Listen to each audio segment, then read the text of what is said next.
What are people talking about this week? Better yet, what should they be talking about? We're talking about marijuana and obscene language. This is Healthcare Triage News.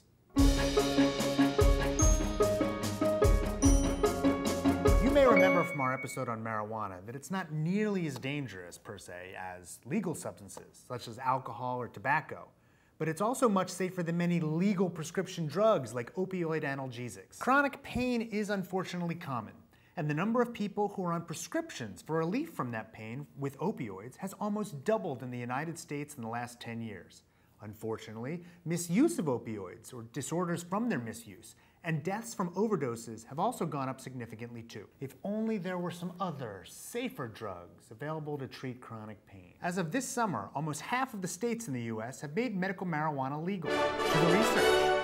Researchers looked at data from 1999 to 2010 to see if making medical marijuana legal affected the overdose death rates from opioids.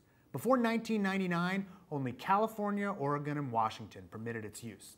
What's up with the West Coast? Over those years, 10 more states legalized medical marijuana. Here's what researchers found. States with legal medical marijuana had an opioid overdose mortality rate that was 25% lower than states without it. Not only that, but the association got stronger over time. It was estimated in the study that in 2010 alone, medical marijuana laws were associated with more than 1,700 fewer deaths than expected from opioid overdose in the United States. This wasn't a randomized controlled trial. Laws are different in different states, and it's not clear if marijuana controls pain as well as opioids. But this certainly should make us think hard about what we consider safe for pain control. And the good news, and second story, is that we may have some better answers in the future. One of the reasons we have so little information about the medical effects of marijuana is that research on it is hard to get approved. For a long time, the federal government has only allowed 21 kilograms of it to be legally grown a year for research purposes. It turns out that the University of Mississippi has an exclusive contract to grow marijuana for research in the United States. There's a secure plot of land where crops are allowed to grow. That would be a cool field trip, no? In big news this week, the DEA has increased its order from 21 kilograms to 650 kilograms. This has a lot of researchers excited that they might get to do some better studies. It might also signal that the federal government is considering accepting medical marijuana nationally. But don't get too excited. There are still tons of hurdles left to get there. Our final story of the week comes to us from our friends at Vox.com.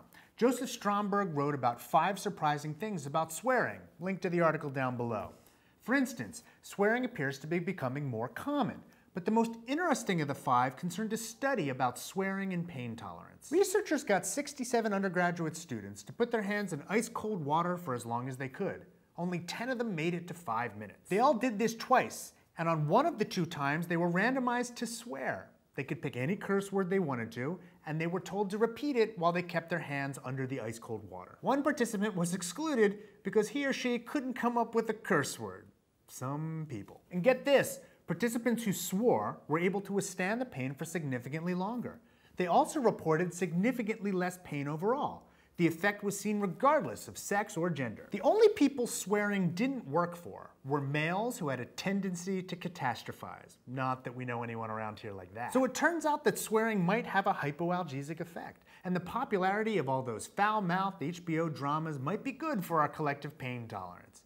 Maybe we shouldn't get so down on people who curse when they hurt themselves. And maybe my kids shouldn't get so angry at me for what I say when I walk into walls, which happens far more often than you'd think.